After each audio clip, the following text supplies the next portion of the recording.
Ahora vamos a analizar lo que sucedió ayer en la sesión de la Suprema Corte, donde el ministro Luis María Aguilar retiró su proyecto sobre la prisión preventiva oficiosa para replantearlo en función de los temas, los ángulos, los argumentos que hubo en el debate durante 2 días en el máximo tribunal. Para hablar de ello, nos acompaña el doctor Pedro Salazar, investigador del Instituto de Investigaciones Jurídicas de la UNAM. ¿Qué tal, Pedro? Gusto saludarte. ¿Cómo estás?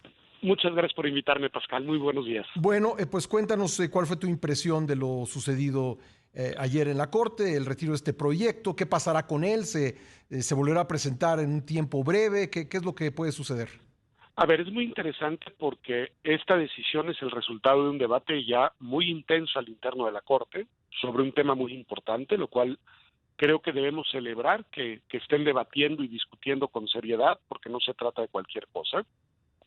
Hay como dos pistas de discusión, una que tiene que ver con las competencias de la Corte para revisar la Constitución, ¿no? Esa es una discusión, hasta dónde la Corte puede opinar o puede modificar a través de decisiones el contenido de la Constitución, que es la norma suprema, y ahí creo que hay un consenso que además ha prevalecido en el tiempo de que la Corte tiene facultades muy limitadas. O sea, a la Corte no le toca reformar la Constitución, eso lo hace el Poder Constituyente, que corre por sede legislativa y que es un poder especial según la propia Constitución.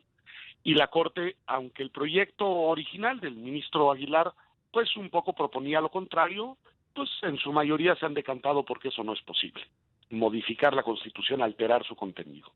La otra discusión tiene que ver con la prisión preventiva como figura y sobre todo cuando es oficiosa.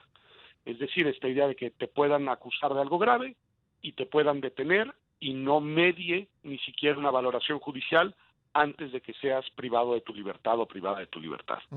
Frente a ese otro tema, parece que hay un consenso de que es una medida que es extrema y que no es compatible con tratados internacionales y que no es compatible con la lógica de un Estado constitucional de derecho y que, aunque la prisión preventiva como figura debe prevalecer, este asunto de que sea automática no es atinado, no debe conservarse, ¿no? Esa parece ser el consenso. Y entonces lo que creo que va a hacer el ministro Aguilar, pero aquí ya estoy especulando, porque no lo sé, pero lo que creo que va a hacer es intentar un proyecto que medie entre estas dos posturas. Un poco en el sentido de lo que el ministro,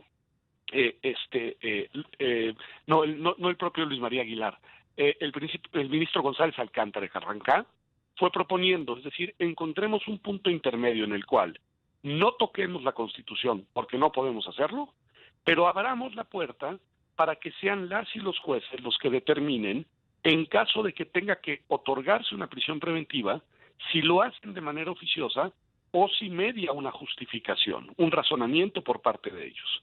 Y creo que esa es la puerta que se está vislumbrando y creo que es una buena puerta, porque además es una puerta que de tomarse esa ruta va a poner en sintonía la decisión de la Corte con lo que ya podemos anticipar que va a decir la Corte Interamericana de Derechos Humanos. Claro. Porque ya sabemos que la Corte Interamericana trae un caso sobre México y está a punto de decidirlo y la Corte Interamericana no va a tener dudas. La Corte Interamericana va a decir que la figura que tenemos en el 19 constitucional no es compatible con las convenciones internacionales. Oye, Pedro, no va a tener dudas y tampoco se va a impresionar por lo que se diga en las mañaneras, porque me queda un minutito, pero quiero preguntarte por el cambio de discurso que hubo en las mañaneras. Primero se señaló claramente a la Corte, ustedes no pueden cambiar la Constitución, y luego como que modificaron y dijeron, no vayan a hacer una chicanada, dijo el presidente, de interpretar el tema, interpretar la Constitución respecto de esta medida cautelar, así que a lo mejor las cosas están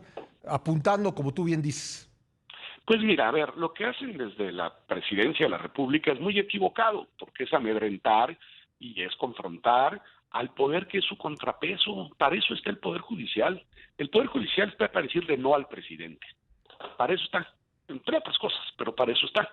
Y en ese sentido, la actitud del presidente pues es muy poco republicana, porque es no entender cuál es la función del Tribunal Constitucional, que es revisar las decisiones tanto del Poder Legislativo como del Poder Ejecutivo, y en temas como estos defendernos a los ciudadanos. Pues ese es su papel.